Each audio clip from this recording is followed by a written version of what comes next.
시청자 여러분 안녕하십니까? 이영풍TV입니다. 윤석열 대통령 당선인이 허니문 없는 인수위 체제로 들어갔습니다. 이 허니문 기간이라고 하는 건요, 보통 이제 정권 교체기, 정권 이양을 안정적으로 돕기 위해서 상대 진영의 당이나 언론 등이 좀 비판 논조를 자제하고 새 정부 출범의 이양을 안정적으로 돕고 응원하는 어떤 그런 기간을 말하는 것이죠. 민주주의의 본고장인 미국에서도 이런 허니문 기간은 통상적으로 인정되는 게 관례입니다. 그런데 윤석열 당선인의 경우에는 허니문은 고사하고 상대 진영으로부터 십자포화를 맞기 시작했습니다. 당선된 지 지금 2주밖에 되지 않았는데요. 청와대를 국민에게 전면 개방하고 용산으로 대통령 집무실을 옮기겠다 이렇게 하자 잇따라 나오는 반응들입니다. 먼저 맛칼럼 리스트라고 하는 황교익 씨의 독서를 한번 들어보겠습니다. 황교익 씨는 이렇게 이야기합니다. 새 대통령 집무실 공간이 우리에게 강제하는 의식은 군복을 입은 대통령, 곧 전쟁이 터질라라 이렇게 페북에 썼다고 하네요. 또 대통령 집무실을 용산으로 이전하는 것은 범죄 행위다 이렇게 말했다고 합니다. 반면 황교익 씨는 오늘 문재인 대통령에게 이런 글을 또 페북에 남겼습니다. 윤석열 대통령 당선자가 5월 10일 0시에 청와대를 개방한다고 했다. 저는 윤석열 당선자의 말을 믿고 5월 9일 밤 12시에 청와대에 꽃을 들고 가서 문재인 대통령이 걸어 나오시는 길에 놓아드릴 예정이다.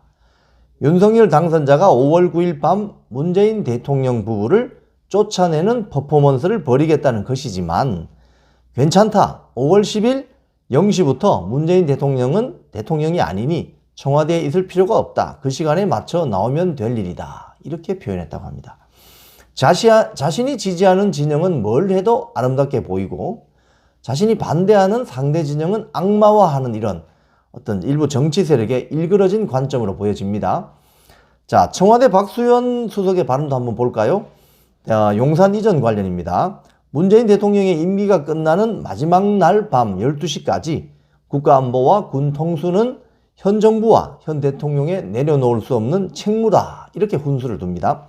문재인 대통령도 이렇게 발언했습니다. 안팎으로 우리는 엄중한 상황에 직면해 있고 신냉전 구도가 새롭게 형성되고 있는 국제안보 환경 속에서 한반도 정세도 긴장이 고조되고 있다. 정부 교체기에 더 경계심을 갖고 한반도 상황을 안정적으로 관리할 수 있도록 해야 한다. 좋은 말씀입니다. 그동안 문재인 정권이 지난 5년 동안 우리 안보를 아주 탄탄하게 관리해 왔다는 어떤 착각을 불러일으킬 만한 발언들인데요. 자, 그러면 문재인 정권은 집권 5년 동안 어떤 안보 정책을 해왔나요? 집권 초기에 삼불 정책이라는 걸 표방했죠. 아마도 5년 전이니까 많은 분들이 까먹었을 것 같은데요. 삼불 정책이 뭔지 한번 복기해 봅시다. 문재인 정부는 사드를 추가로 배치하지 않는다.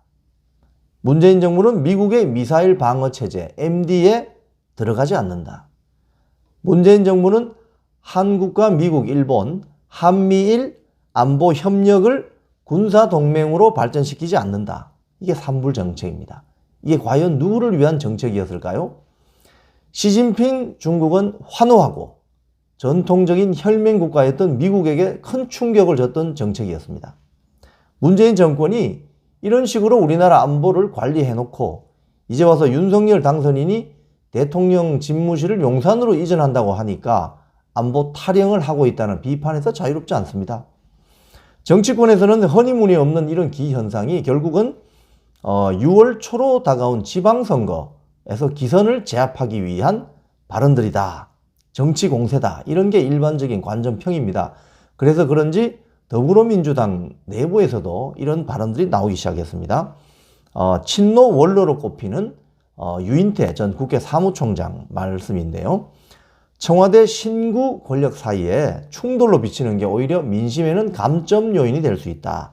전략적으로 포석한다면 오히려 민주당에는 그렇게 도움은 안 될 것이다. 이렇게 발언을 했네요.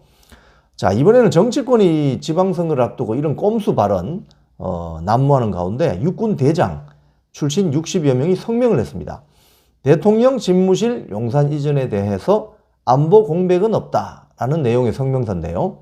전 국방장관, 합참의장, 참모총장 등이 60여 명, 그리고 예비역 장성 천여 명이 함께 낸 성명입니다. 이 내용을 보면요. 평시 군사 대비 태세를 책임지는 합참은 대통령 집무실이 용산으로 이전하더라도 현 위치에서 그대로 임무를 수행한다.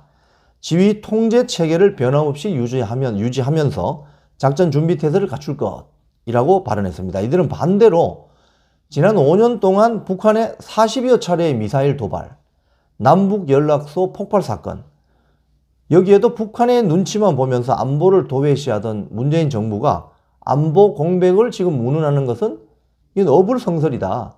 그리고 안보 공백을 빌미로 국민을 분열시키는 행위를 즉각 중단해라. 이런 내용의 안보 관련 성명을 냈습니다. 그런데 대통령 집무실 용산 이전에 대해서 여론은 압도적인 찬성은 아닙니다. 즉 이전을 찬성한다는 44%, 이전을 반대한다는 약 53% 정도가 나옵니다.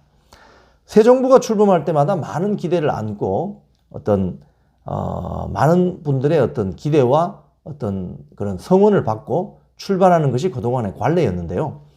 기존 여의도 정치권 출신이 아닌 윤석열 당선인은 이런 허니문 기간은 고사하고 상대방 진영으로부터 십자포를 맞고 시작하는 인수위 체제에 들어갔습니다.